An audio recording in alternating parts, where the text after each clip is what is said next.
Welcome to our lecture on Romanticism.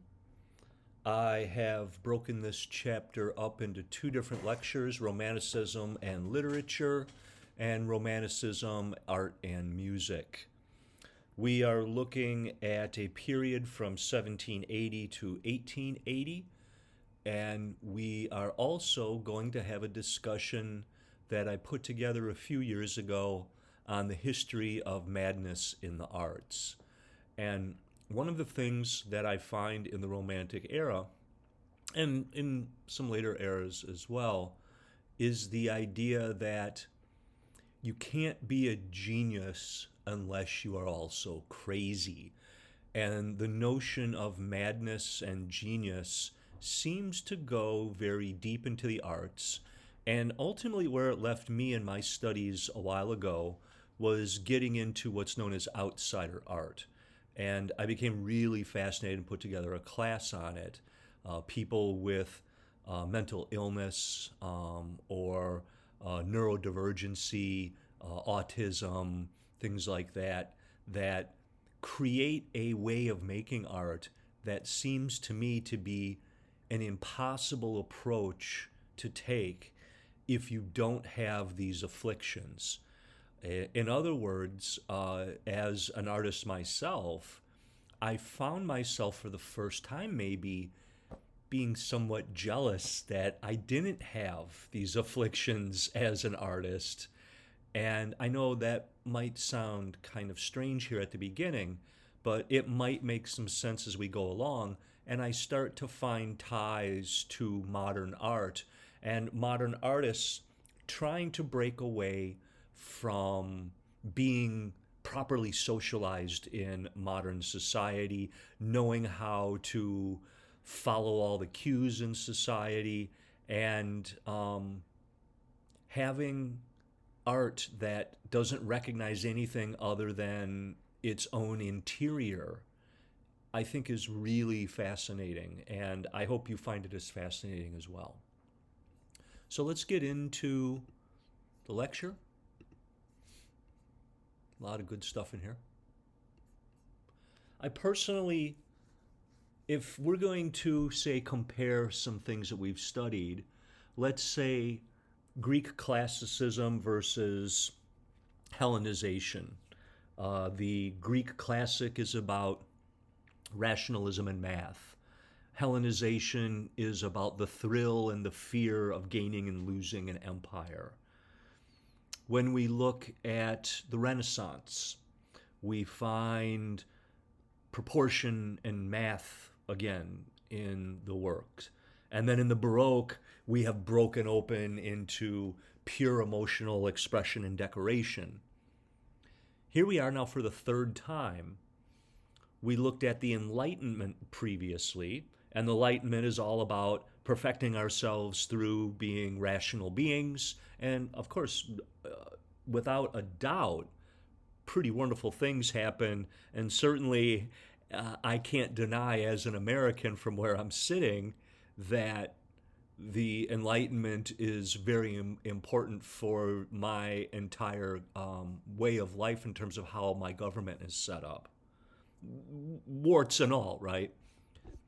And now, here we go from the rational, from the Enlightenment, to, again, another kind of free-falling emotional art, emotional state. So I think that's something to kind of look at in history when we go from these periods of real rationalism, real logic, math, and, no emotion to emotion. They do seem to be a pendulum that swings.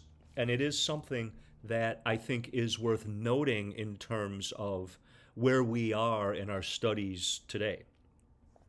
So Romanticism is a movement, a style, and an attitude of mind. As a movement, it dominates Western culture for about 100 years.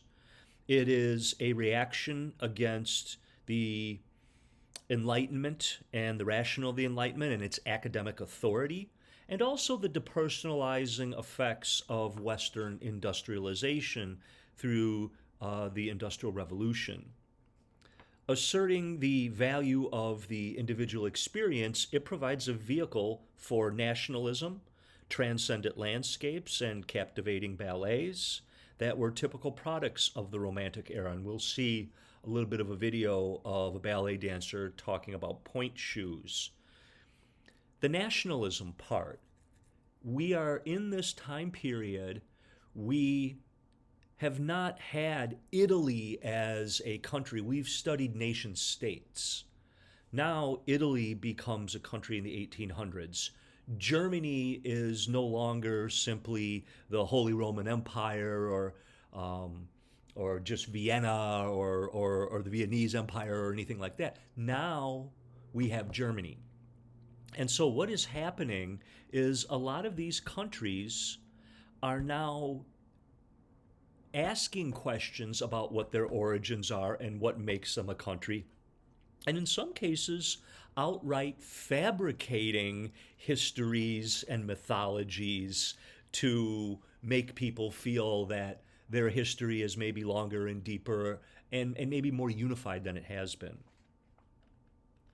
As a style, and the three things I had talked about, movement, style, and attitude of mind, as a style, Romanticism constituted an alternative to neoclassic formalism and the objective exercise of the intellect. The Romantics are embracing spontaneity, subjective personal exercise of the imagination, glorifying the senses, the emotions, and once again, the heroic self is coming out. They're looking to nature and political events of their own time as sources of inspiration. The Romantics were the rebels of their age. They freed themselves from the exclusive dependence on the patronage of the church and the aristocratic court. And the impassioned subjectivity often alienated them from their own society. And the final of the three parts of Romanticism, movement, style, and attitude, is that attitude of mind. Romanticism exalted the creative imagination and the primacy of feeling in personal, political, and artistic lives. So the individual that we have seen growing since the Renaissance, where rather than a style, we were talking about individual artists like Michelangelo and Da Vinci, here we are again embracing individuality.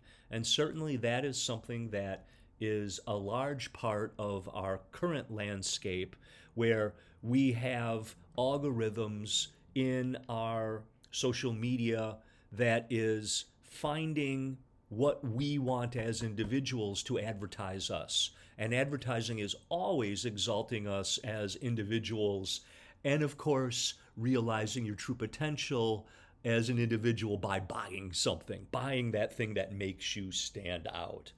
I'm not sure that's exactly what the highest form of individuality is, but certainly it certainly is a case. Now, we could also begin to ask questions about at what point is individuality selfishness, right? That's something certainly later on that is worth mulling on. But today, let's just kind of really get into it and kind of look maybe at what some of the positives are that are happening here.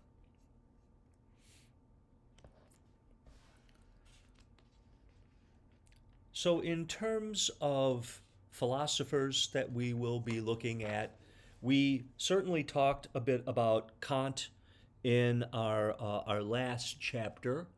One of the things that is also going on with Kant, and this wonderful painting by Romantic painter J.M.W. Turner, one of my favorite painters probably, certainly of this era. So the idea of free play between the powers of imagination and understanding, what we call a beautiful object because it fits our cognitive powers and enables a free play of the experience which is pleasurable to us. So the judgment that he talks about is that free play that allows us to find pleasure through our specific judgment in this form of finality, something that has been designated with a purpose, even though it might not have any practical function. When I also think about Kant, I always think about the sublime. And in the sublime, which Kant talks about, we have this sense of awe of nature. And nature is a major part of what we're studying, and certainly landscape painting here. So the idea of the sublime is that, say, this fire that we're looking at burning here across from the House of Lords and Commons, we are far away from the fire, right? We are across probably the Thames here. And yet the fire is massive and it's smoky. The air is smoke. The color is brilliant and it's shining across the water. It's absolutely beautiful, certainly as a painting. But also think about how frightening this is, how awe-inspiring, how the largeness of this is reminding you exactly how small your ego and subjectivity is in relation to it. Maybe we could find the same thing when we go out and we look at the Grand Canyon and we see how vast it is. And its vastness, again, we find absolute beauty in it. But in the beauty, we also find, again, how really meaningless we are. And that act of the sublime, that thing that Kant talks about, is certainly something at play, I think, in the best, maybe paintings, and maybe some of the best works like Beethoven's Fifth Symphony as well. So Napoleon as a romantic hero. In 1799, he is 30 years old, he is an army general, and he seizes control of the government of France. Can you imagine a 30-year-old taking control of the government of the United States, 30-year-old being president of the United States, let's say, right? Like, think about the age in which this is happening for him. And also the youthful exuberance and the energy that would go with that.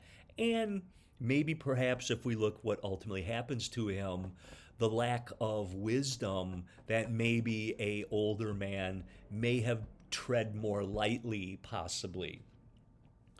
So he says that the revolution has ended, announces himself as emperor in 1804. Over 10 years, he brings a policy of conquest to continental Western Europe. He is abolishing serfdom finally.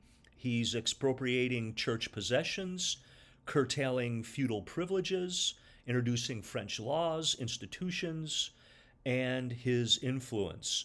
He's spreading also the revolutionary ideas, liberty, fraternity, and equality throughout his empire. And we see every once in a while in France those three things written on a wall during a protest: liberty, fraternity, and equality. He championed popular sovereignty and kindled sentiments of nationalism and exalted the sovereign state. In France, he ended civil strife, reorganized the educational system, and institutionalized civil law known as the Code of Napoleon. If his ambitions were heroic, his military campaigns were also pretty amazing. He conquered Italy, Egypt, Austria, Prussia, Portugal, and Spain. And unfortunately for him, he pressed into Russia in 1812, and weather, lack of food, forced his armies to retreat. Only 100,000 of his 600,000 soldiers will return to France. Major losses. In 1813, a coalition of European powers will force his defeat and exile to the island of Elba off of the coast of Italy. And a second and final defeat occurs after he escapes in 1814, raises a new army, and then his combined forces are met by the English Duke of Wellington at the Battle of Waterloo in 1815. And there again, he will be exiled to an island of St. Helena off the coast of Africa. So he is the first of the modern European dictators. He is a romantic hero, glorified in numerous poems and paintings. Certainly the David painting that we're seeing here that I showed you in the Enlightenment, where I was kind of prefacing the end of the Enlightenment in this kind of romantic idea of the hero. So, this great man theory, the romantic hero that we will see. So, the great man theory is an idea that comes in the 1840s from Thomas Carlyle. He says the history of the world is but a biography of great men, believing that singular heroes shape history through their personal attributes and their divine inspiration. So we can see this like when we talk about great men like Theodore Roosevelt or George Washington. Let's say if we're talking about Adolf Hitler, we always talk about these singular people. And I think that what may be more true is what Herbert Spencer says in 1860, that for great men to exist, you have to have a lot of people following them, and that they are the conditions of the right mixtures in society that allow for a person to step forward. But certainly the idea of the great man stepping forward, we will talk about in the next chapter when we look at Nietzsche and the Übermensch and that kind of Superman, that leader that you need. And I think we could name probably a number of instances in society where we could put a single person and say they're the ones that lead us towards whatever and wherever. George Wilhelm Friedrich Hegel. So Hegel is a professor of philosophy at the University of Berlin. He taught that the world consisted of a single divine nature, which he termed absolute mind or spirit. According to Hegel, spirit and matter were involved in an evolutionary process impelled by the spirit seeking to know its own nature. He explained the operation of that process as a dialectic. So for every condition or thesis, it confronts its opposite condition or an antithesis. And the thesis and the antithesis will then generate a synthesis. So thesis, antithesis, synthesis. This is Hegel's dialectic. Remember, we began looking at the term dialectic when we were talking about Socrates and the idea of the dialogue as well. So in history, we are kind of, say, maybe looking at this now. Perhaps we could say the thesis was the Enlightenment, the antithesis is the Romantic era, and perhaps their synthesis is what the modern age will become, or modernity possibly becomes. I think that as an academic, that it is important to remember this, certainly when writing research papers, that anytime you are forming your thesis, it is really important for you to figure out what's the opposite of your thesis, and then to use that to see what sort of holes may exist in your thesis and write them out, lest you have another academic do that for you, right? Look very informed when you write. So he explains that this synthesis and this dialectic is what is is where the ultimate goal of the spiritual freedom is going. So the principle that governs the realm of ideas, artistic creations, philosophic understanding, history itself, change in nature, no matter how infinitely varied it is, wrote Hegel, shows only a cycle of constant repetition. In nature, nothing new happens under the sun. And again, we could go back to the naturalist philosophers and begin to look again at the nature of, is the world about stability or is the world about chaos? And certainly change, I guess maybe not chaos is the right word, but change. Change is certainly, I think, very true. In his philosophy of history in 1807, Hegel advances the idea that the essence of spirit is freedom, which finds its ultimate expression in the state, hence the image of Napoleon here. His view of the state, and the European nation state in particular, as the last stage of development of spirit. And the Hegelian dialectic in general had considerable influence on later theorists, including the economic theories of Karl Marx in our next chapter.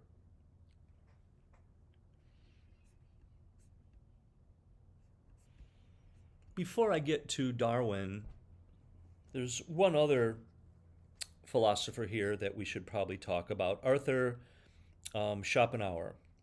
So, Schopenhauer is a believer of a nature and an existence devoid of reason. Life will blind and will be impersonal. It is a force without purpose whose activities give rise to disorder and delusion. Humans cannot overcome nature through reason. Temporary solace in art, music, and liberation through spiritual insight is all that we have. Darwin and the origin of the species. So, Darwin is a naturalist in the tradition of Aristotle. He spends his early career amassing enormous amounts of biological and geological data on a 5-year voyage to South America aboard the research vessel, the HMS Beagle. He studies fossils and confirms some views of his predecessors that complex forms of life evolved from a few extremely simple organic forms. He is observing the tendency of certain organisms to increase rapidly over time while retaining traits favorable to their survival. He concludes that the evolutionary process operates by means of natural selection. By natural selection, he means that nature prunes away unfavorable characteristics of a species, permitting the survival of those creatures. We see this in the elephant's trunk, the giraffe's neck, the human brain. In other words, it is the fittest who are going to survive. In The Origin of Species, in 1859, this is a kind of landmark publication that is now taking the authority away from the Bible and the God in terms of where we come from. So we are, according to a theory that is advanced by an Irish Catholic bishop named James Ussher, he places Earth's creation at 4004 BC. However, Darwin's theory is implying that we go back much further. And his most important part of this theory is he's saying natural selection is not divine at all. It is simply governed by the lineage of living things. He clarifies this later in The Descent of Man in 1871 and says that the differences between humans and less complex orders of life are differences of degree. He is not a believer that we were just put here on the earth magically, but in fact, we are evolved from primates.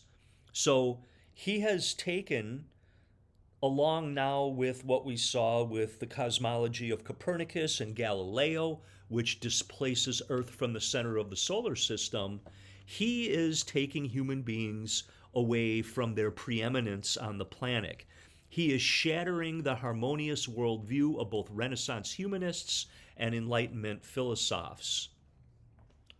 Also, Darwin's use of survival of the fittest is also used in racist, not by Darwin, but by others. It's used as a racist form of philosophy called social Darwinism, which comes into use around 1879, saying that the superiority of some individuals, groups, races, and nations over others, that there is some hierarchy of superiority, and that therefore there are some groups or races that are more fit and some are less fit. And certainly that kind of racist ideology we will see with the Nazis, and I think we certainly see that in racist ideologies in various forms of American history as well.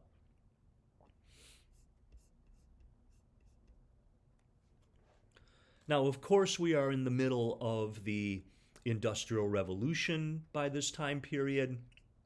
So, throughout this kind of 100 years that we're talking about, and maybe a little bit before, we are seeing the building of great cities with factories.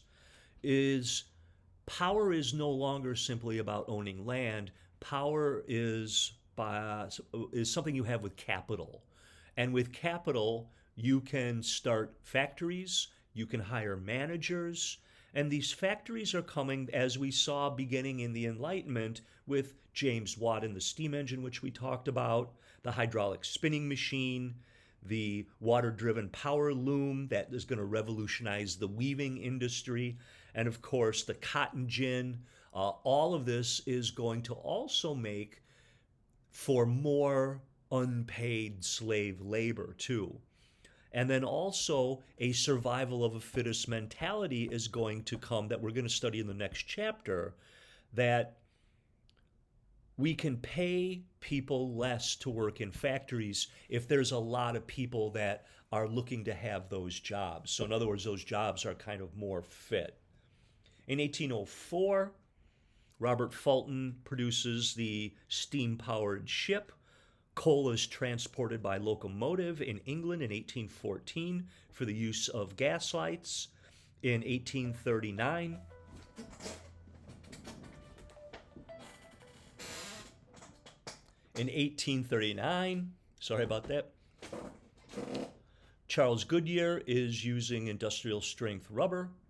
And then we have the first London International Exposition in 1851 at the Crystal Palace that we'll talk about in the next chapter.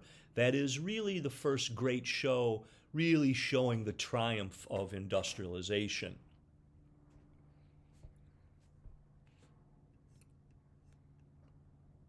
Romantic literature. So we kind of know what Romanticism is. I described it kind of completely for you. This is a Delacroix painting that shows kind of the romantic qualities in the death of Sardanapalus, of the Orient, as the Europeans call it. So as they are colonizing areas of the world, they are also romanticizing things like sheikhs, harems, and of course making paintings that are rich with emotion, like when Sardanapalus decides to commit suicide and also kills all of his harem, kills everyone else along with him. We're going to look at poetry.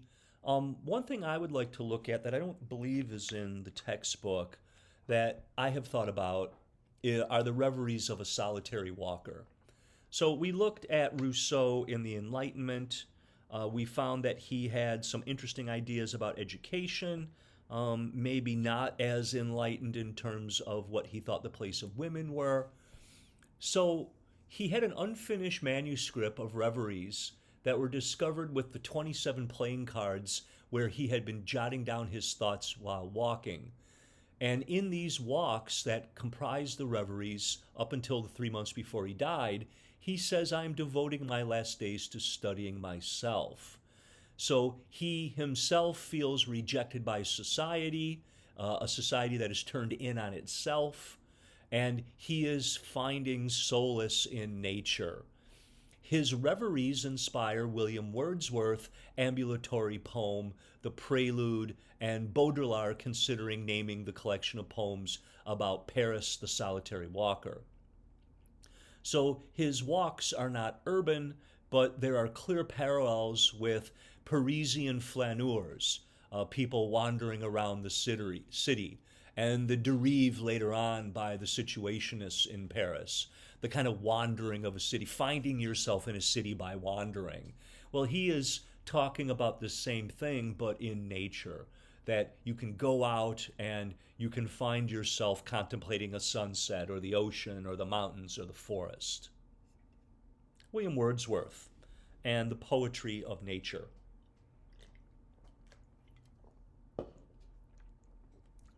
So Romanticism has a love affair with nature and the natural.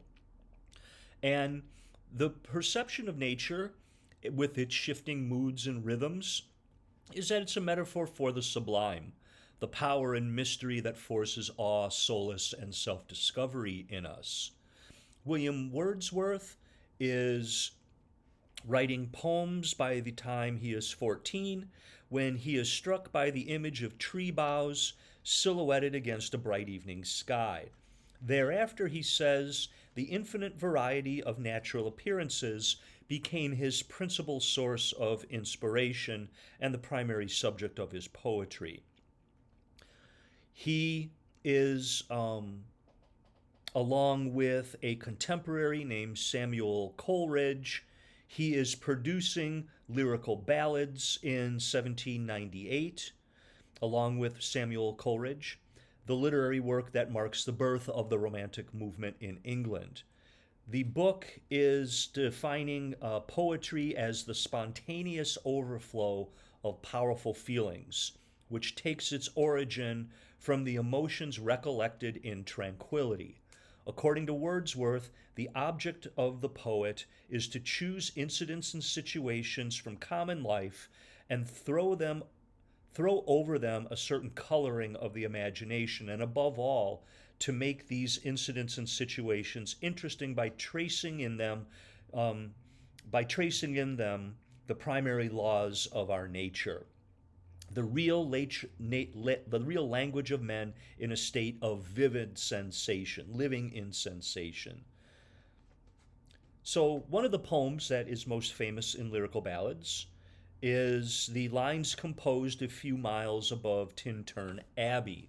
We are seeing here a painting by J.M.W. Turner of that abbey, that ruined old church, destroyed when the Church of England is formed and they get rid of the Catholic faith there for a while, and still quite intolerant.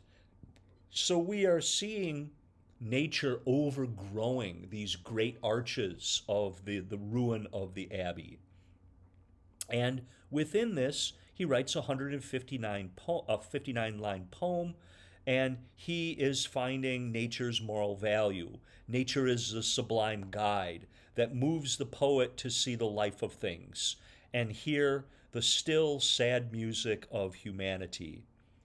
He says in the poem, "For I have learned to look on nature, not as in the hour of thoughtless youth, but hearing oftentimes the still sad music of humanity, nor harsh nor grating, although of ample power to chasten and subdue, I have felt a presence that disturbs me with joy, of elevated thoughts, a sense sublime, of something more deeply infused, whose dwelling is the light of setting suns, and the round ocean and the living air." Just a few words from that.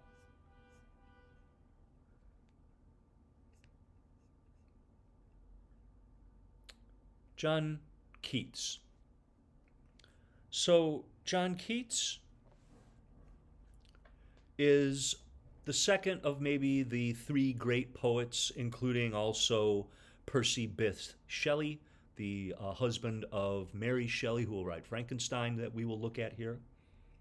So Keats is another one of the third great English nature poet. He shares, along with Shelley, a sensibility about the wonderful kind of possibilities in nature in terms of understanding your own humanity. He is lamenting the fleeting nature of life's pleasures as he contemplates the brevity of life. He sees a heightened awareness of the virtues of beauty, human love, and friendship, and he perceives these phenomena as fleeting forms of a higher reality that might be made permanent only in art. In his Ode to a Grecian Urn, on a Grecian Urn in 1818, inspired by ancient Greek artifacts, he is describing an imaginary Hellenic urn and a symbol of all great works of art, which because of their unchanging beauty remains eternally true, Beauty is truth, truth is beauty, that is all ye know on earth, and all ye need to know. Again, the notion that beauty is an eternal truth certainly fits into Plato's forms that we studied, and that there are these unchanging, eternal things like the sphere and, of course, the pyramid, but also unchanging things like beauty as well, and love.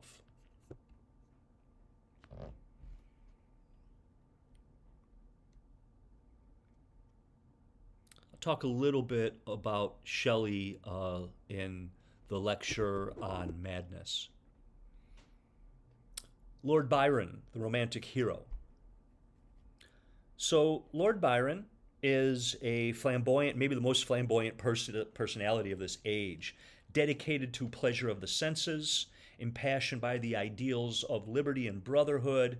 He has a brief mercurial life, and he kind of establishes the romantic hero, often called the Byronic hero. As a young man, he travels restlessly throughout Europe, devouring the landscape of major sights. He's physically attractive.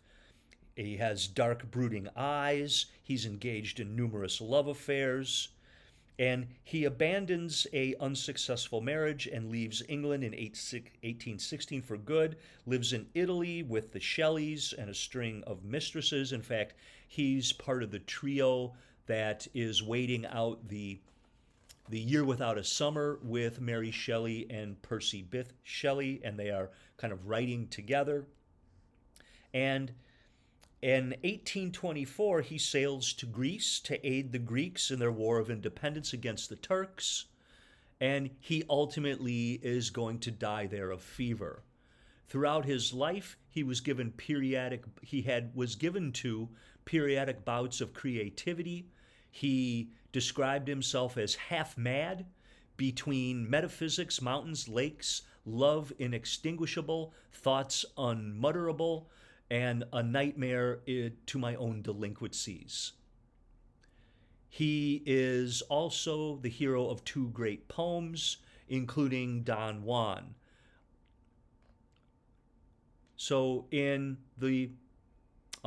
Childe Harold's Pilgrimage, another great poem about him in 1819, these two great poems about himself, right? Childe Harold's Pilgrimage in 1819, Don Juan, written between 1819 and 24. So Childe Harold, Byron's fictional self, he describes as the most unfit of men to herd with man, with whom he held little in common.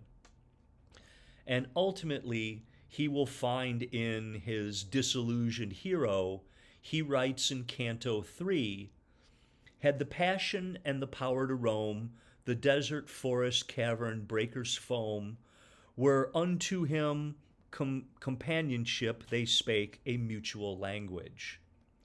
Begun in Venice, Don Juan draws on the legendary fictional Spanish libertine who had inspired Don Giovanni, the opera that Mozart wrote that we saw just a brief part of. His Don, though, is not a lustful womanizer of Mozart's opera, but rather a figure who stumbles into love in what might be called the romance of roguery, a satire on the abuses of society is what he calls it. So this romantic hero, this literary archetype, rejecting norms and conventions, being rejected by society, and themselves the center of their own existence. One of the great romantic heroes who reemerges in this age is Prometheus. And if you remember from our chapter on the Greeks, Prometheus is the man who is tortured in perpetuity for his beliefs that humanity should live, and brings us fire amongst other things. And this idea of being tortured, and within that torture, again, a kind of creative genius comes out of, is definitely a romantic ideal for sure. The romantic mystic in William Blake. So Blake is a British poet, painter, and engraver. He is having visions of God and angels from a very young age, and he is deeply spiritual, and he is making art that is showing his visions. And in the poem The Tiger, he demands to know whether goodness must be accompanied by evil, and in fact, whether God might be responsible for both. So he begins to, in the poem, ask questions about, from Paradise Lost, about Satan, that he shares God's burden of creation and the creative process, and that perhaps there is a kind of suffering that must be part of everything that we might do as artists. Johann Wolfgang von Goethe. So Goethe is one of the literary figures of this century that writes a number of, I think, important works. One of them is Faust, that I'll get to in a second. Another one that I think is important is the sufferings or the sorrows of young Werther. So this is a collection of letters, a young artist, highly sensitive and passionate, and he's sending them to a friend of his. He is finding great pain and desperation in finding that the woman he loves is already married. And so this kind of impossible love and this impossible suffering, and reveling in the suffering, and that suffering in a way is really living and ultimately leads to be resolved to death, I think is a very kind of youthful notion. If you can't get what you love, how can you possibly go on? Maybe that's a story better written and read when you're younger. I think when you're older and you've been through a couple of divorces, perhaps you realize that yes, life can still go on and you can find love elsewhere. Goethe's Faust. So Faust is a paradigm of Western humankind and the individual's quest for knowledge, experience, and power. Goethe himself is a student of law, medicine, theology, theater, biology, optics, and alchemy, and maybe Faust is modeled upon himself. It resembles an epic poem, and in this epic poem, there is a prologue which is set in heaven, reminiscent of the book of Job. Satan is betting God he can divert his favorite person, Faust, from the path of which is true and fit. And God contends that although men make mistakes, as long as they strive. Faust, a man of deep learning and a Christian and a scientist, will never relinquish his soul to Satan, thinks God. And then Mephistopheles, Satan, proceeds to make a pact, this one with Faust. And with Faust, he says, if he can satisfy Faust's deepest desires and his ambitions to the hero's ultimate satisfaction, if he can give him quest for the ultimate knowledge and all the experiences in the world, that Faust should give him his soul in return.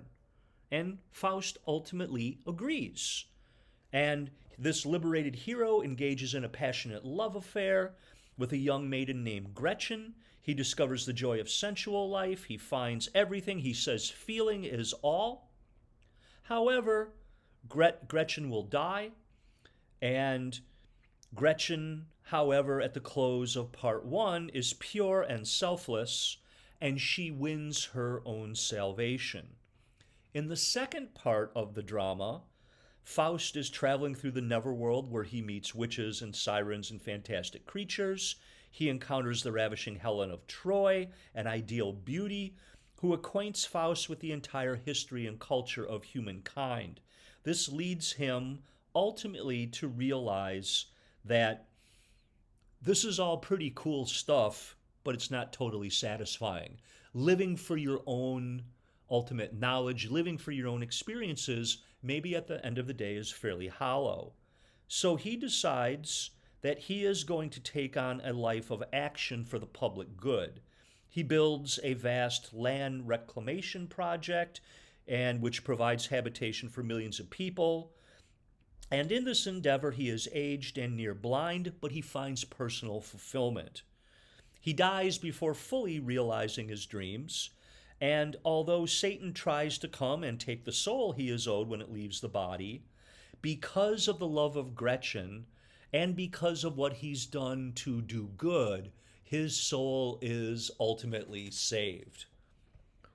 What a tale, right? What a really amazing tale. We're also finding women writing, and a number of pretty good books being written by women, including by Emily Bronte, Wuthering Heights, from Mary Shelley, we are getting Frankenstein.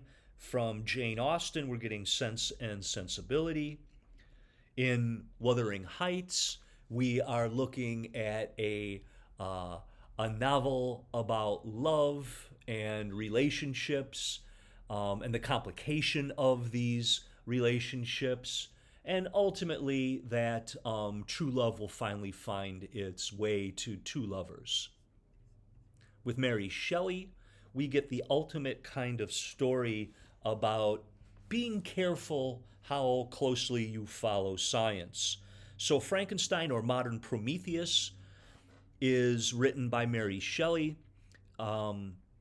Victor Frankenstein has discovered the secret of creating life out of inanimate material, fashions a monster endowed with supernatural strength, and the subtitle, The Modern Prometheus, obviously is referring to the Greek Prometheus who challenged the authority of Zeus by giving us fire and divine wisdom and creative inspiration.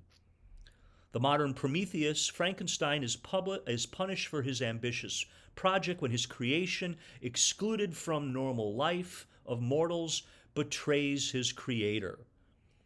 I was benevolent and good, mourns the creature. Misery made me a fiend. So again, the tabula rasa that we saw from John Locke is kind of being exposed here in literature.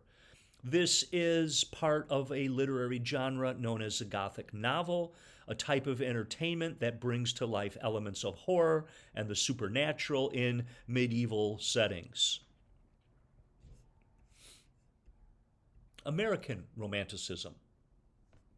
So, in America, Romanticism is taking place in the writing of James Fenimore Cooper, the mysteries of Edgar Allan Poe, the novels of Nathaniel Hawthorne and Herman Melville with Moby Dick, again, something I'll talk about in the Madness lecture, Henry Wadsworth Longfellow, and the purest expression maybe is transcendentalism.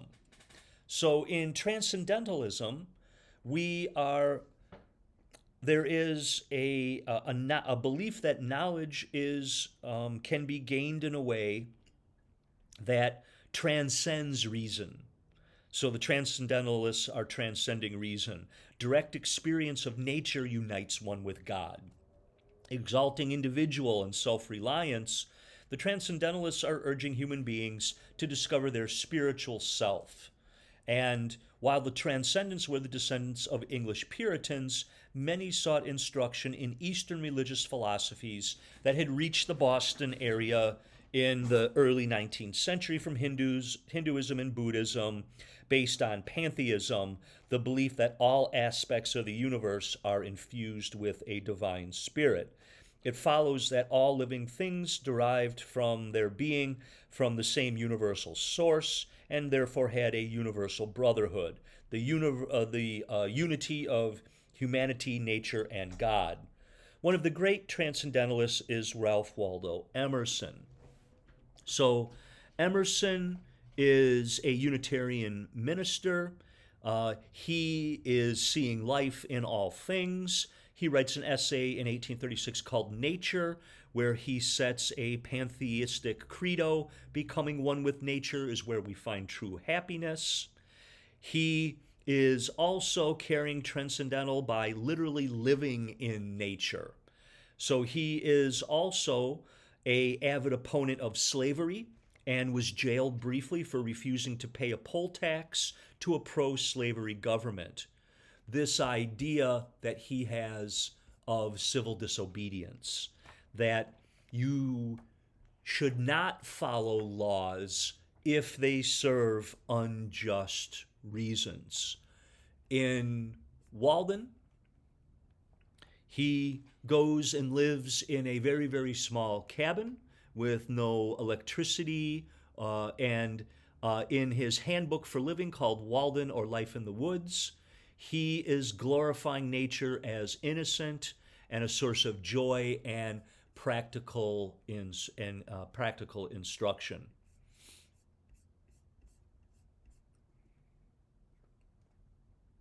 With Walt Whitman, although not technically a transcendentalist, but he does give voice to the transcendentalist worldview. So he is a belief in the American landscape and its diverse human inhabitants, male, female, black, white, heterosexual, homosexual. He is a believer that his natural voice bellowed a barbaric yop, and that the ideal nature in free verse, poetry based on irregular rhyming patterns rather than conventional use of meter, is a more kind of superior use for poetry. He is molding these unmetered rhymes and sonorous cadences by means of standard poetic devices such as alliteration, the repetition of initial sounds in successive or closely associated words or syllable, and assonance, the similarity in sound between vowels followed by different consonants. Prevailing themes in his poetry are nationalism and democracy. His poems celebrate ordinary people, sympathize with marginal men and women, such as felons and prostitutes. Claiming to be the poet of the body as well as the soul, he defended an honest recognition of the sexual and physical self. He says, as he anticipates his own death, "If you want me again, look for me under your boot soles." His autobiographical masterpiece is The Leaf of Grass from 1855 to 1892, self-published as a collection of poems that grew to about 400 in 4 decades. He was met with criticism for his freewheeling verse and its overt sexuality, but time and history ultimately has shown that Whitman is one of the great American poets. In the Song of Myself, he says, "I celebrate myself and sing myself, and what I assume you shall assume, for every atom belonging to me as good belongs to you." Particularly like that part of the poem. Abolitionist literature. So during the Romantic era, we are seeing more abolitionist novels, anti-slavery novels. Perhaps the most famous is Uncle Tom's Cabin, published in 1852 by Harriet Beecher Stowe. It is stirring up public sentiment against the brutality and injustice of the slavery system. Originally, it was serialized in an anti-slavery newspaper, and then later, when it's published as a book, it will sell 1 million copies within a year of its publication. It is the most direct challenge to slavery, but I should say the most direct challenge of slavery is coming from the former slaves themselves. One of the most famous insurrections is Nat Turner, a slave preacher and mystic who believes he is divinely appointed to lead slaves into freedom. This is the Turner Rebellion that results in the deaths of 57 whites and many blacks killed when the rebellion is suppressed. The Confessions of Nat Turner are a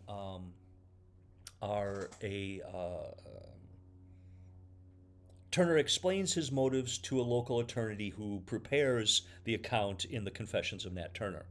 Now, a longer and more vividly detailed autobiography is the narrative of the life of Frederick Douglass, an American slave. So he is a crusader for black freedom, born a slave in the East Coast. He teaches himself to read. He escapes bondage in Baltimore in 1838. He finds his way to New England and joins a anti-slavery society in Massachusetts. He is being used also as a symbol, as the proof of potential black slaves to achieve brilliantly as free persons. He writes extensively and eloquently in support of abolition, describing the dehumanizing character of slavery for both black. It dehumanizes both the slave and the slave owner, defending the idea that by abandoning slave-like behavior, even slaves can be determinant of their own futures. Sojourner Truth was born into slavery. She was emancipated, and she shares her truth about human dignity. She is against capital punishment, the sale of black children, and believes in prison reform, and also is an early feminist defending the rights of women. In one of her most impassioned impromptu speeches, Ain't I a Woman, that was delivered in 1851 to the Women's Convention at Akron, she is questioning whether or not, or she is being questioned that how can someone as fierce as her be a woman? And of course, she shows that she is a woman in terms of showing her anatomy is the story. Maybe not be true exactly. We also have kind of the ugly part of this art that romanticizes slavery. And this painting by Eastman Johnson depicts the private life of African American slaves in Washington, D.C. We are looking at a black woman who is looking out of an upstairs window as she studies a small mixed race child sitting on the partially collapsed roof. The darkest skin belongs to the woman dancing with the child in the middle foreground. Several elements hint or symbolize relations to an unseen wealthier white male, mulatto children, the latter from the black headquarters leaning against a larger house next door, and symbolically a rooster high in a tree near a taller house near the black house roof. So this seems to kind of show us that slaves are okay being slaves with slave life. And that seems to be a painting that could only come from someone who is not a slave, I think. Let's take up Romanticism and continue Romanticism in the visual arts and painting in particular. So Romantic artists favor themes that give them the opportunity to explore their feelings and intuition. The artist should paint not only what they see, but also what they see inside of themselves, advised a unnamed romantic. They are embracing contemporary subjects, especially struggles for political independence. They look to fantasy, medieval lore, exotic themes, and reflect national ambitions and glorify their national heritage. They are seeing themselves as heroes, champions of the cult of the senses and of the heart. And the style of Romanticism is abandoning the smooth, cool rationality and decorum of neoclassicism. They are painting more swiftly. They are more likely to show their brushstrokes. They are modeling form by color, adding dabs of complementary color around color to heighten the visual intensity. So putting purple next to yellow or red next to green or orange next to blue heightens the senses of those colors by doing that. We are getting from them landscapes especially that are romantic. So landscapes which we saw developing, and we saw the Dutch landscapes in our Baroque chapter. In the Romantic landscapes, we are seeing a love, especially from John Constable, we are seeing a absolute love for what Constable describes is painting is, with me, but another word for feeling. His landscapes celebrate the physical beauty of rivers and trees and cottages in his native Suffolk countryside, and they are describing the mundane labors of the inhabitants. Here we see cows, we see clouds. In the Haywain, we have a painting that is full of feeling, and again, we're seeing the strokes a little bit here rather than the illusion of seeing into a mirror. Ordinary objects, the flickering effects of light, and light is the sky as the source of this light, and we're seeing this always in these kind of dabbing whites that we find in his art. We also, in Constable, at times find that romantic sublime as well. This is a painting, seascape study with a rain cloud, that is very, very abstract, very nearly a totally abstract painting. And you can see the brushstrokes running through it. And you can tell that hurried emotional quality in this with this coming storm. Again, a storm that is reminding us of the romantic sublime. And as I said earlier in the lecture, I don't think there is a better artist maybe showing us the sublime in this time period than J.M.W. Turner.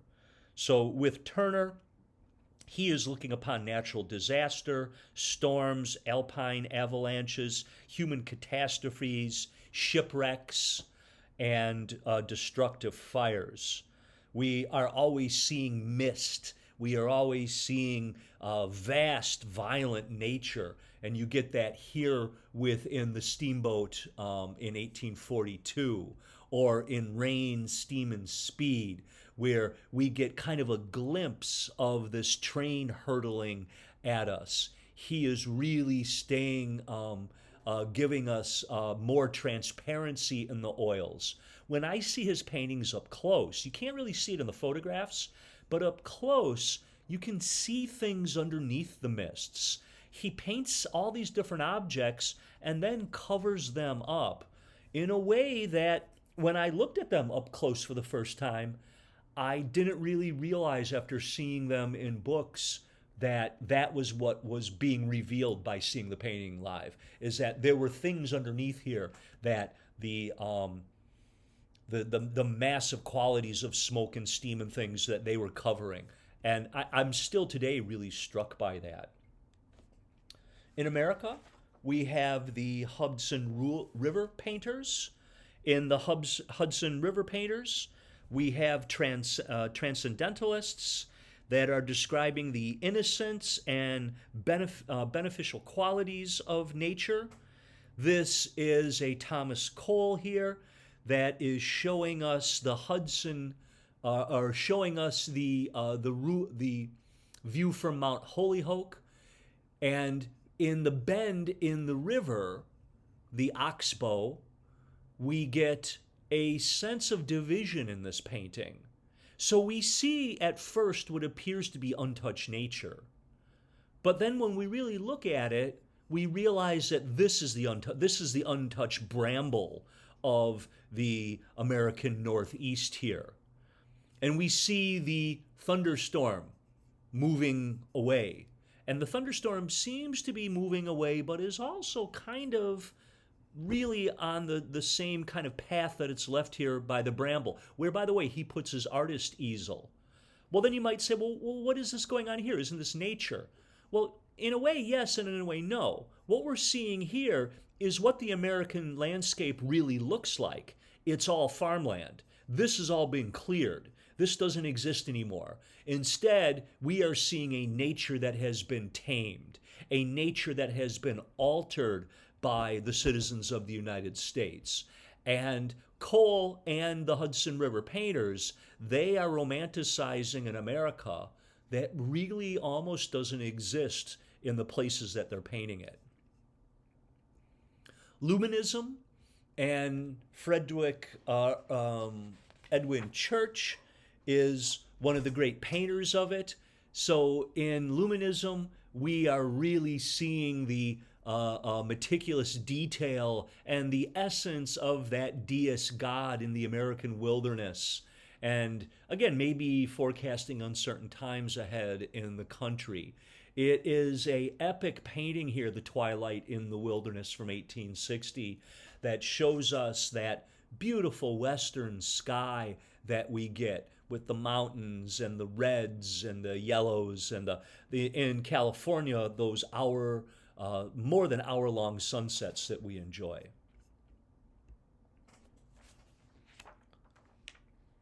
Native Americans in the work of George Catlin.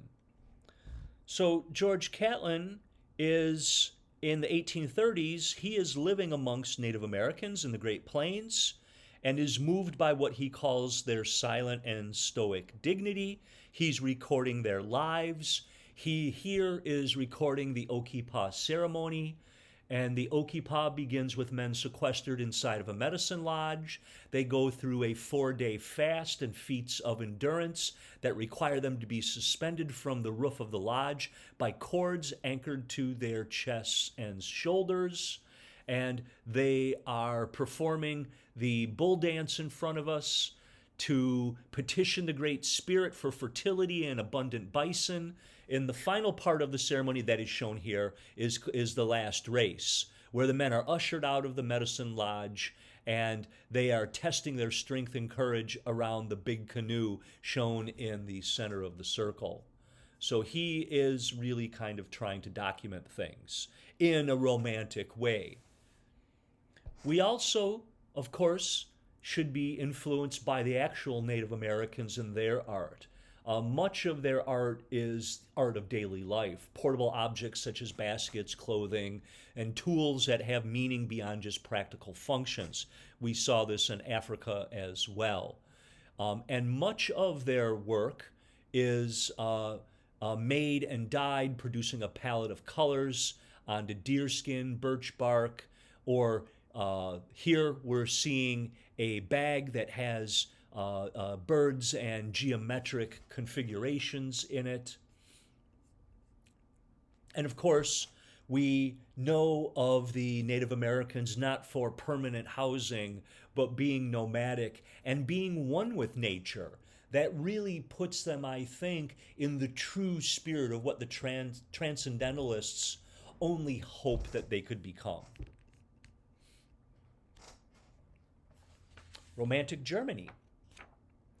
So in Germany, we are seeing artists that are in this kind of masterpiece here of the romantic landscape. This artist is showing us a massive landscape covered by mist. And the person, we're not even seeing the person, their face. We are behind them, getting this sense of awe within the artwork. Caspar David Friedrich is also painting landscapes like the shipwreck in the middle of a broken ice sheet, and really allowing us to explore all the variations that happen within white and brown, and the horror, again, of what happened in the shipwreck. Some of the darker realities of Romanticism? Romanticism in terms of Napoleon. So here we're looking at a painting that is about his military campaign in Egypt. We see a scene in which he is visiting sick soldiers, and he is attempting to quell unsavory rumors after he ordered 50 incurable dying plague victims to be poisoned and then retreat from his Syrian expedition. So in Romanticism, we are seeing kind of an exaltation of the romantic hero at the expense of others. We are seeing an American vision of moving westward at the expense of the Native Americans. And we are also seeing glorified things like harems or women as sexual slaves. Francisco Goya, the master Spanish painter. He begins his career as a Rococo-style painter, but ultimately becomes one of the great Romantic era painters and printmakers. Here in the left, we see the sleep of reason produces monsters. In other words, you can't quell emotion with all your belief in humans being rational, because that rationality is going to eventually bubble out in you, and it might bubble out in your dreams as your dreams are going to produce your fantasy. I also like So Was His Grandfather on the right, a political lampoon of commenting on the conspicuous position of influential people who may, in fact, be kind of assholes. One of his great paintings is the 3rd of May, 1808, the execution of the defenders of Madrid. We're seeing French troops rounding up Spanish suspects on the streets of Madrid, brutally executing them on the city's outskirts. We see people dead in pools of blood, others covering their face. And Goya is investing this composition with imaginative force, emphatic contrasts of light and dark, theatrical uses of color, and a man bathed in light, perhaps imploring the troops not to continue with this execution, which is clearly about to happen. I think one of the most important things that Goya makes are his etching and aquatints that are showing us the disasters of war, the macabre depictions of battlefield horrors, and the kinds of things that were happening, including people being killed, their genitals torn off, beheaded, hung in trees. These images, I think, haunt him really for the rest of his life. And in fact, haunt him to where at the end of his life, while he is deaf, perhaps he is going a bit insane, he paints these, what are known as the black paintings, on the walls of his chateau. Paintings that were never meant to be seen by anybody and ultimately discovered covering where he lives. Like this painting here of this guy ripping the head off of this body, and this dog remarkably calm considering what's going on here. Perhaps this is an image of the mind and not in actuality, because you would think if the master of this dog was in such a crazy state that perhaps the dog would be barking as well. We see him painting covens of witches, I think in many ways his best artwork.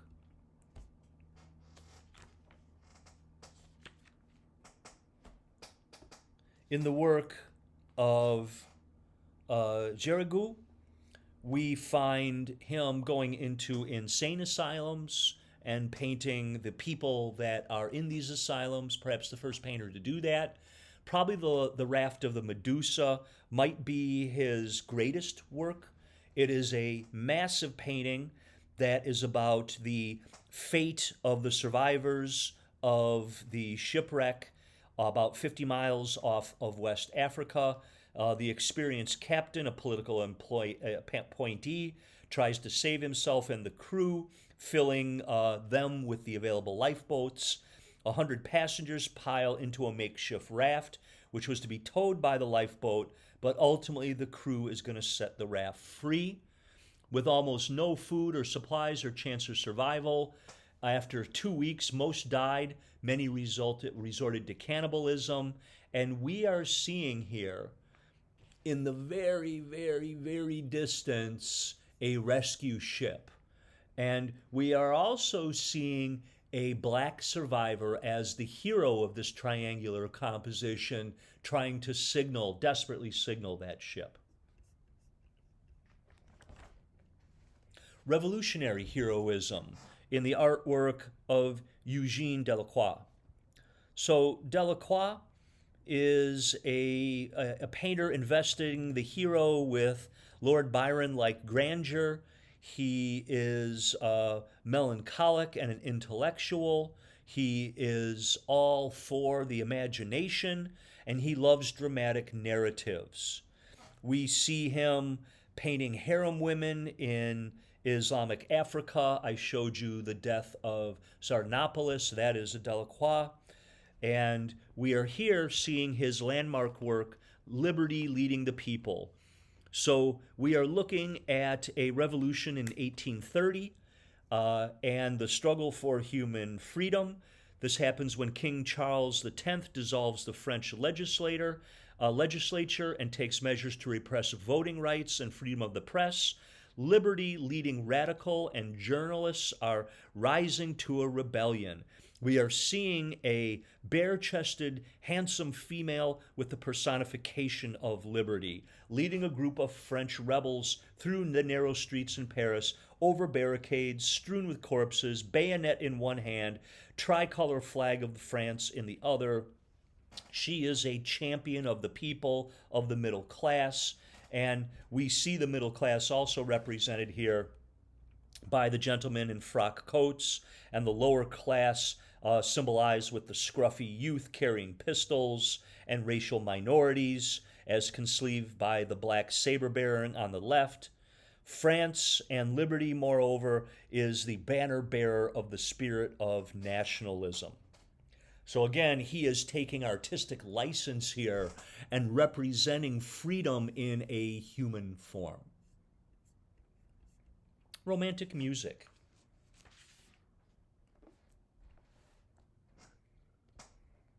So, music is the most romantic of the arts, one might say, the only genuine romantic one, for its sole subject is the infinite, writes German novelist and musician E.T.A. Hoffmann. So, for romantics, music is the most abstract and elusive of the arts, freeing the intellect and speaking directly to the heart, and really completes my assertion from the Baroque era that we have finally seen music really become the dominant art form, the dominant culture in society, more so than painting, let's say. So during the Romantic era, we are getting the full orchestra that is growing to giant proportions. So in the classical, or in the Enlightenment, in classical music, we are maybe getting around 30 musicians. We are getting as many as 70 musicians now. And again, organizing the instruments for loudest in the background, getting a stereo effect around the conductor. And notice the conductor is kind of a symbol for great man theory too, this one person leading everything. So these orchestras are sometimes 5 times larger than those used by Haydn or Mozart, and the volume is expanding. We also have great improvements on the instruments themselves. The modifications of the violin that gives us more and greater power, a piano that has an iron frame, 2 and 3 pedals, thicker strings, and a increased brilliance of tone and greater expressiveness. We are also finding new song forms, songs that deal with themes of love and death, or nature, or the moods, we could say, of nature for sure.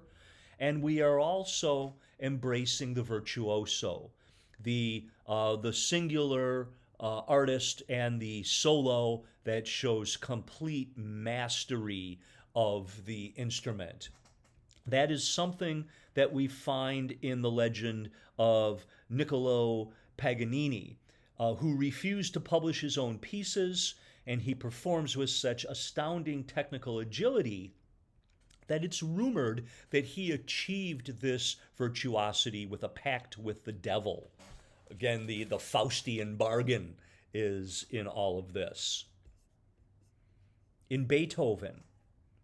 So Beethoven has a lifelong residency in Vienna that brought him in contact with Mozart and Haydn. He's a skillful pianist, an organist, and a violinist. He's composing works in almost every medium and form, And he's ultimately making his greatest works when he was functionally deaf. From the age of 29, he began to notice a degeneration of his hearing, and he is laboring against the depression and despair. He is temperamental and defiant. He scorns the patronage system and is selling his music ultimately as a independent artist. He declares contempt for the nobility. He says, I am bound to be misunderstood. For me, there can be no relaxation with my fellow men, no refined conversations, no mutual exchange of ideas. I must live alone in his deafness, like one who has been banished. Outside of Vienna, he's roaming the woods with musical sketchbooks, singing to himself in a loud voice. His greatest achievements are his 9 symphonies. They are longer and more complex than any instrumental compositions written by Mozart or Haydn, and he is also expanding the dimensions of the classical form, enriching its instruments by adding piccolos, a bass clarinet, a trombone, a bass drum, cymbals to the scoring, and occasional doubling the number of flutes and oboes and clarinets and bassoons. He broadens the expressive range of music. And in the landmark Symphony Number 5 in C minor, this is where we get the opening with the 4-note motif, Fate knocking on the door. And that knock on the door you will recognize, I'm pretty sure, immediately here. It begins in the beginning of the symphony.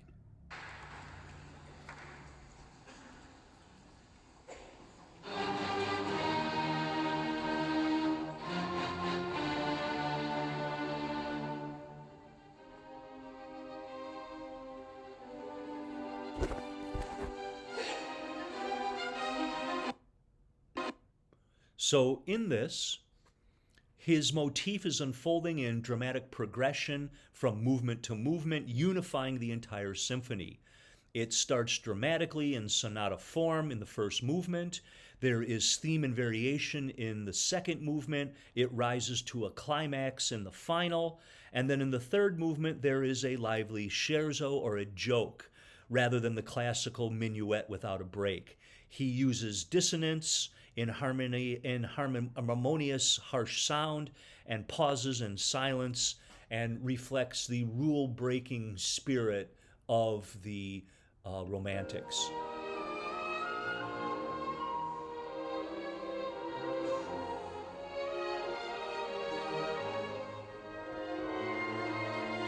And again, with all these instruments, it is louder and more powerful and rises.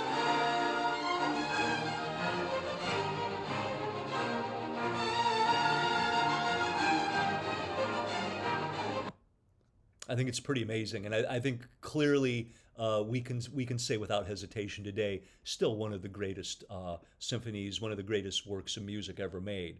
And even if you have never heard the whole thing, which you can hear, I do have a link to it in our lecture. You know definitely the fate knocking on the door, da da da da. The art song of Schubert. So Franz Schubert is, do I have a slide on Schubert? I might not. In Schubert, we are getting the voice and the piano, poem in musical terms. He is putting music to Goethe and the poetry of Goethe and evoking those moods through his music. With Hector Berlioz, we are getting the program music. So he is writing with Faust Symphony Fantique. He's writing program music, an instrumental with pictorial or literary content that's indicated, a fixed idea, a recurring motif to bind together. What I want to show you from Symphony Fantique is that idea of the picture that he is creating through the kettle drums. So in the kettle drums, he is using them here to create a sense of a storm, a distant thunder on the horizon that is getting nearer. This is big orchestra here, 150 musicians. He is the spiritual heir of Beethoven.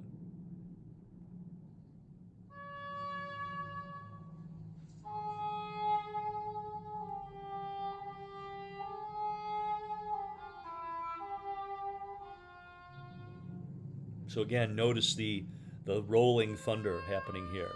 So it is not simply an instrument, not simply the drums being played, but they are evoking images.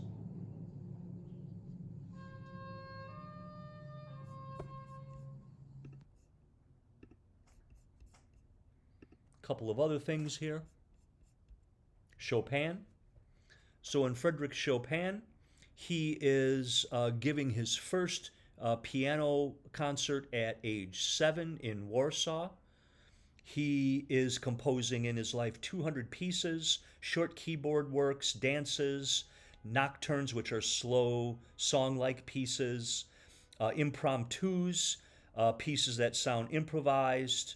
He, in Opus 10 and number 5, is challenging the performer to play very rapidly on the black keys. He has a rolling archipelago, the sound of notes on the chord in rapid succession. And in Opus number 10, the black keys, I have found this really kind of wonderful video that kind of shows you a diagram of this. Look how fast they're playing the black keys.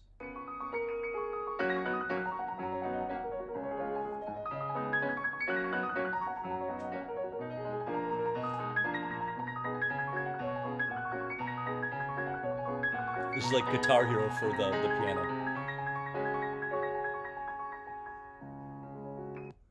I don't know if I just said that if Guitar Hero even exists anymore, but if you know what Guitar Hero is, maybe you know what I meant. The Romantic Ballet. So the ballet, we saw that developed from King Louis XIV, but what the ballet used to be was about how high you could jump. It was about athleticism. In the Romantic Ballet, and from Marie Taglioni, we are now getting a ballet dancer that is about the arabesque, about length and about line.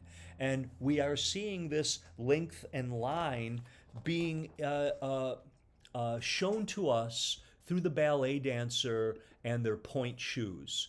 And a couple seconds of the point shoes and what it means to a ballet dancer here. I hope the video didn't reset. It did. Hands free. Give me just a second here.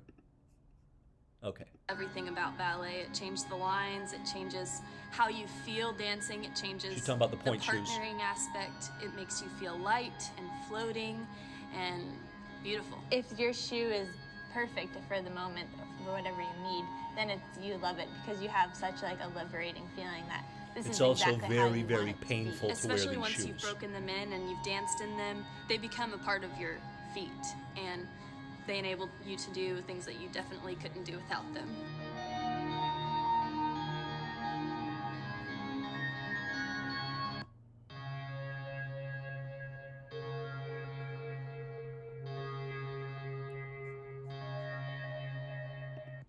So the point shoe is, I believe that is part of the legacy of Marie Taglioni, Swedish-born dancer of the Romantic Ballet era, and partially of Italian descent. And she is the one that is credited with being the first ballerina to truly dance on point. And again, that kind, when we think of ballet dancing, I think that's one of the first things we probably think about. The Grand Opera. So the Grand Opera we see flourishing in the 1820s, after 1820, when the operatic capital is not Italy anymore, but ultimately Paris.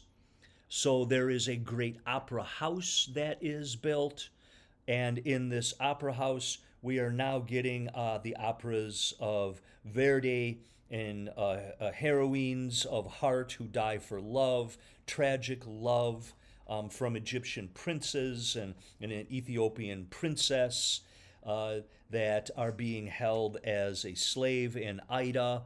We are getting the Barber of Seville, beautiful singing, opera emphasizing melodic line, the music and vocalist ability to give florid embellishments and rapid runs and trills. We are also from Wagner, the German composer Wagner.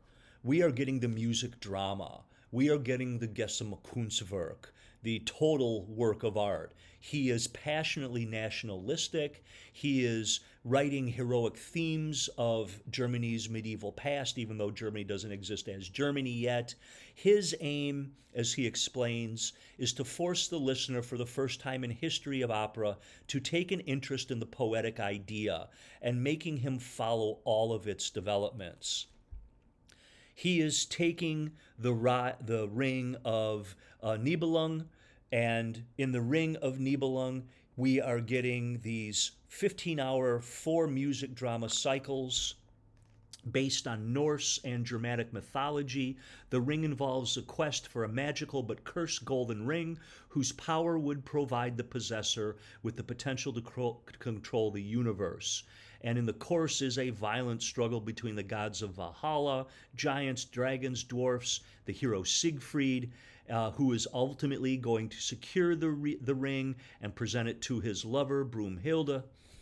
And ultimately, we are going to see here kind of the end of the age of the gods and the beginning of man. In his opera, we are seeing a a mixture of storytelling and also big opera sounds. The two fall madly in love, unaware they are brother and sister, giving in to passion's embrace.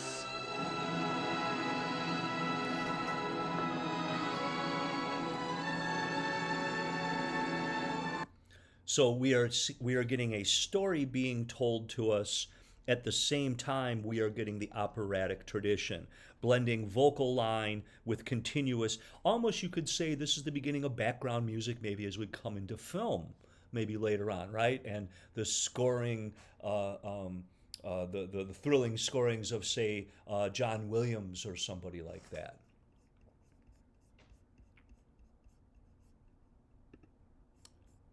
So we are going to have a discussion on madness in the arts. I have this somewhat lengthy lecture here. I feel like the lecture on Romanticism, though, has been long so far, so I don't want to spend a ton of time. I just want to go over the highlights, and it will be your job as the student to read this over and then write competently and in depth on the questions that I am proposing to you on the history of madness.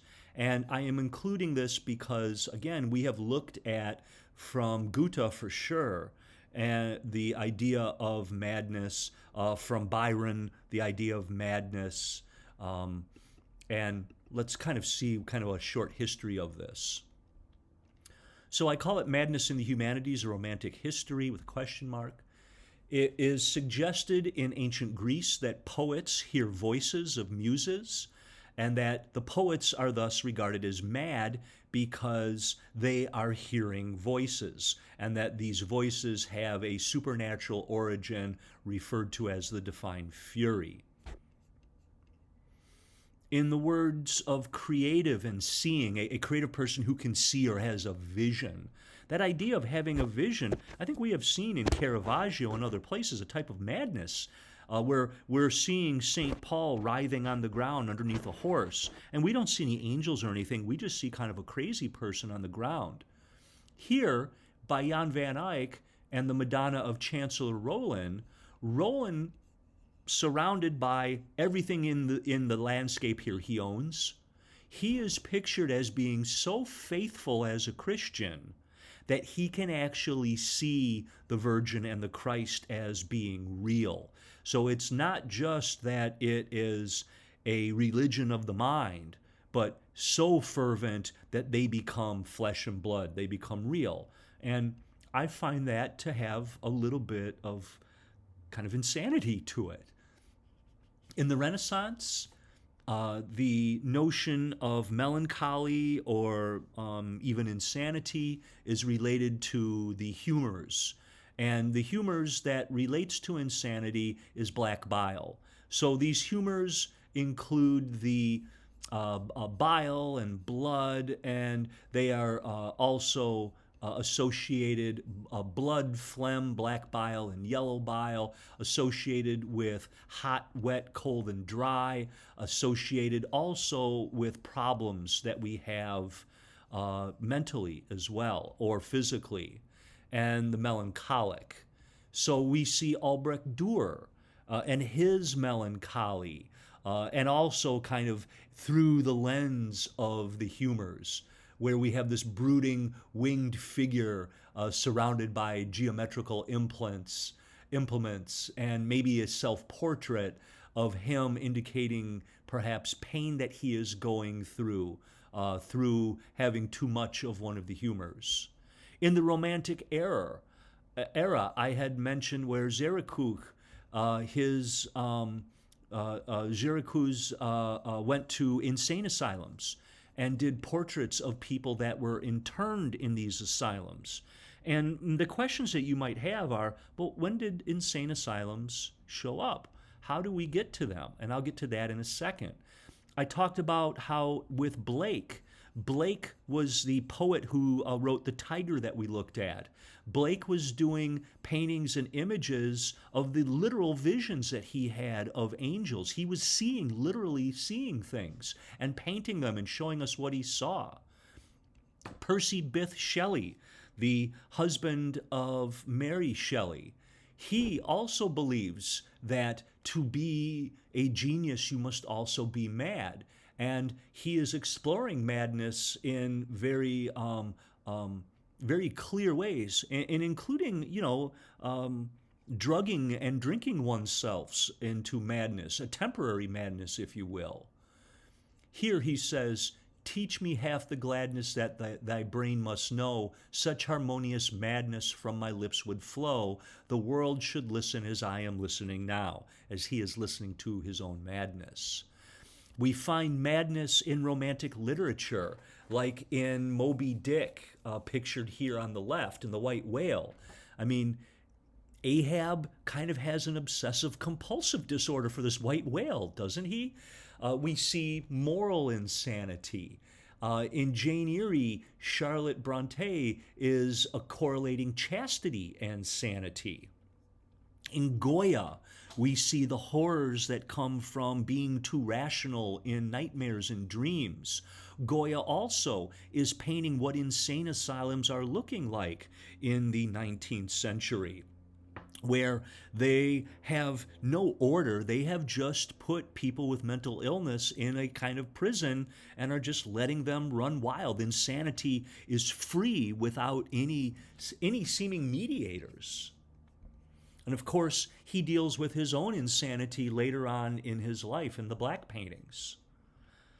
So in the 19th century, in the Enlightenment, the age of rationality, they believe that insanity is a moral failing, and that insanity can be cured through rational discourse and getting the afflicted to understand their moral failings.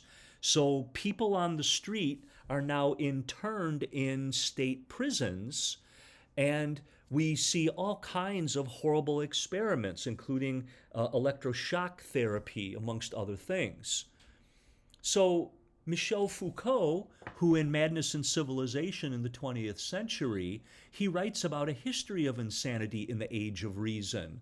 And he talks about madness in the classical age, in the Renaissance, and in the modern experience. He argues in the Renaissance, the mad are portrayed as having wisdom, a knowledge of the limits of our world, portrayed in literature as having a distinction between what men are and what they pretend to be. He says in the mid-17th century, in the Age of Reason, the rational response to the mad is to separate them from society and confine them. Prostitutes, vagrants, blasphemers are all put into what he calls the Great Confinement. So in this modern age, where we now have psychiatrists. They are, as it says here in this quote from Foucault, the language of psychiatry is a monologue of reason about madness. So you have a sane person trying to reason with an insane person about what it is to be sane. That in itself does not seem to me to be very sound reasoning. And then what we begin to see, so now that these people are confined, they're still acting out. And what the psychiatrists begin to do, and the doctors, is they begin to give the inmates, the patients, let's call them, they begin to give them art supplies. And in these art supplies, we begin to see a new kind of art that is definitely not based on any of the histories of art that we have studied so far. So here Jacob Moore is showing us a world that his psychiatrist brings in this black box, and this black box has this psychic hold over him. And he's showing us what it feels like, the invisible waves controlling him. In Adolf Wolfley, we get maybe the greatest of the artists from the asylum.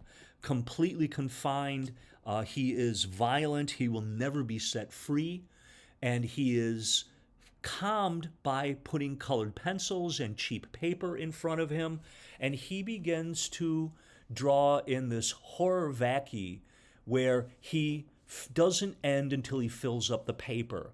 There is a beautiful symmetry in his work. He is also making instruments out of paper. He has found older books on musical notation and writing his own music. He's hearing music and writing it. He is making some of the most strange and beautiful artworks that I've ever seen, writing notes within it, and creating a new kind of art. Aloise Corbat is a teacher and a governess at the court of German Kaiser Wilhelm II. She begins to have fantasies that she and the Kaiser are married and are lovers. She is ultimately put away and diagnosed with schizophrenia and put into an asylum in 1918. And she begins drawing and writing poetry in secret. And she is writing and making these amazing drawings of these voluptuous women with these giant eyes that are being held or near or kissed by this man dressed in a blue uniform. Again, there's no perspective in here, and I think we are talking about something closer to art that is not in the Western tradition. Now, initially, the art was not collected from the asylums at all. The patients' art was just being used as kind of a curiosity to keep them from acting out. But eventually they started to collect the art because they were going to begin to study the art to, again, try to study the afflictions of the patients. And eventually these collections are going to get out and become part of the Prinzhorn collection. And in this art, so we have like sculptures being made. We don't know much about Katharina Detzel. We only have a couple of pictures. Apparently she made this out of her mattress and straw from her bed. She made this figure that she would pummel when she got angry or dance when she was happy. And it gave her a surrogate love that she needed as she was put away in the institution. I show you drawings by the playwright Artaud, drawings that he had made after electroshock treatments. He had not done any drawings before. He is a guy that comes up with the theater of cruelty, a theater of sound and confrontation to the audience, and ultimately is completely addicted to morphine and tries to get himself rehinged back into society by checking himself into an asylum, and the electroshock treatments probably fry his brains in the process, as we see what appears to be the electronic box on this figure that is really super, super odd. And I've never seen anything quite like it. So how does this affect modern artists? So modern artists are seeing this work that is coming out of the asylum, and modern artists who are looking to free themselves from the constraints of a society that is about manners and advertising and fitting in. We are seeing artists who are definitely influenced by the artists of the asylum. And we are seeing modern art in what we would consider to be non-mad artists that are trying to engage in a madness. And we find madmen represented in German Expressionism. We find the madness of modern warfare in Otto Dix, who fought in World War I and shows us images that are absolutely horrifying. We find in the surrealists are looking to dreams and madness, Andre Breton, psychic automatism, that you should make an art and a poetry that is not mediated by your rational self. Instead, it should come directly from the center of perhaps your preconscious or unconscious. Certainly, artists like Salvador Dali. Dali would pretend to be mad. He would talk in gibberish at times and celebrate madness within his art that was confusing, I think, to any kind of rationalism. I show you then a later institution, the Guging, a more humane institution where the patients are not behind bars. They are presented with living quarters that they are allowed to decorate.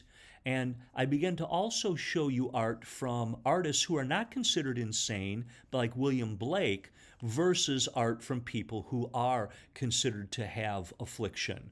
And I think it's sometimes hard to tell the difference between an Alois Corbat and a James Ensor. Ensor had a massive retrospective at the Getty Museum a few years ago, and you see him painting masks, and his paintings are really direct, really raw, and I would say that it's somewhat hard to tell the difference between them, and I believe that's intentional from the artists.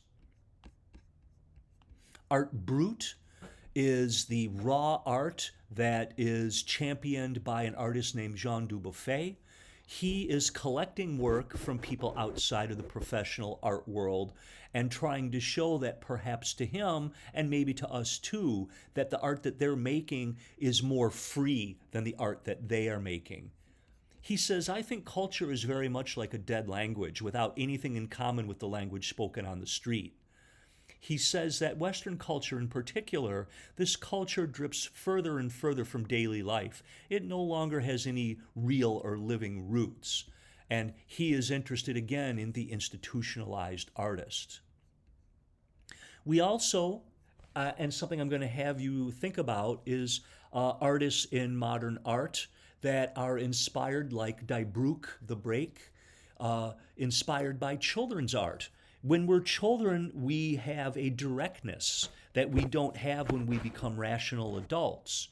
And I show you German artist Paul Klee and a drawing that he does as a child, really wonderful, a snowball fight, where the figures don't have elbow. I love when people draw figures without elbows in the arms and stuff, no proportions, but it's direct, it tells the story, it's not trying to do things that we think are right. And he's trying to recreate these images as an adult, I think somewhat unsuccessfully. I think that there is a naive quality that we have when we're children that gets lost in the rush to be adults. I also show you some art from autistic savants.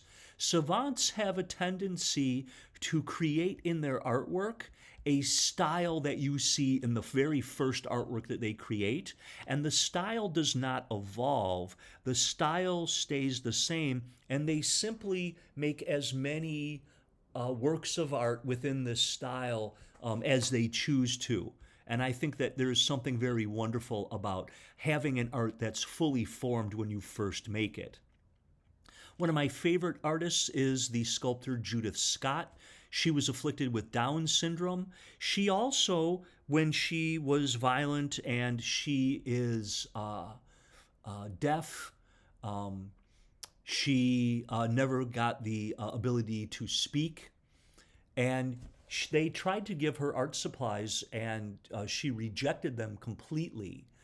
And she started to take objects from other patients and then wrap them up, and ultimately kind of forming a new kind of sculpture in the process, and becomes a really famous artist. And I think she recognized from people coming in to see her artwork that she was special. And I think that the fact that she had some recognition of being special with what she's afflicted with, I think is a very, very important idea. One of the last things I explore in madness is the idea of what I call madness tourism, temporary madness and artistic expression made from alcohol and drugs. We find that certainly in rock and roll in the late 1960s. We find that in writers, the abuse of heroin by William S. Burroughs, the abuse of alcohol by Hemingway, artists trying to make themselves mad.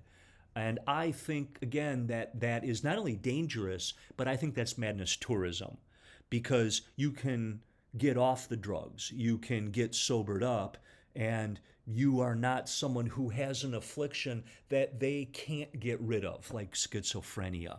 And I find it a little bit insulting to someone who has a real affliction that people try to temporarily make themselves mad. Although I am very fascinated by this artist, Brian Saunders. I do follow him on Instagram, and he is constantly putting himself in real physical danger, making the weird kind of art that he makes, and pressing on his eyeballs to see the kind of geometric images that form in doing that, and his 50 self-portraits under different drugs, both legal and illegal, are fascinating and also horrifying at the same time.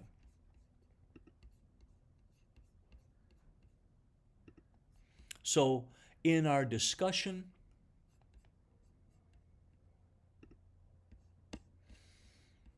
I have questions for you about what did you learn that maybe you didn't know in the relationship of insanity and art? Do you think that a clinically sane person can reproduce insanity through drugs? What do you think about artists trying to tie into childhood and to, as an adult, make an art that has perhaps the innocence of a child? Is that even possible?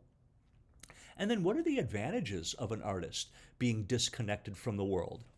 And it's kind of ironic, right? Like saying that an artist who is institutionalized or has some mental disability or is schizophrenic, that there's some sort of advantage that they have here. But what I'm trying to do is to turn the tables on your perception of things. Often we think of these people as having no worth in society because we often value worth. We value people by what are you economically able to contribute in your life? And because people with these afflictions and people on the street don't do that, we think of them often as worthless. And what I want you to do is to consider the kind of value that they actually do have because of the affliction. And certainly I think it's something we can see in the art of Adolf Wöffli or Alois Corbat for sure. So I hope you'll kind of seriously take this journey with me, and I look forward to seeing what you have to say about it. Talk to you soon. Bye.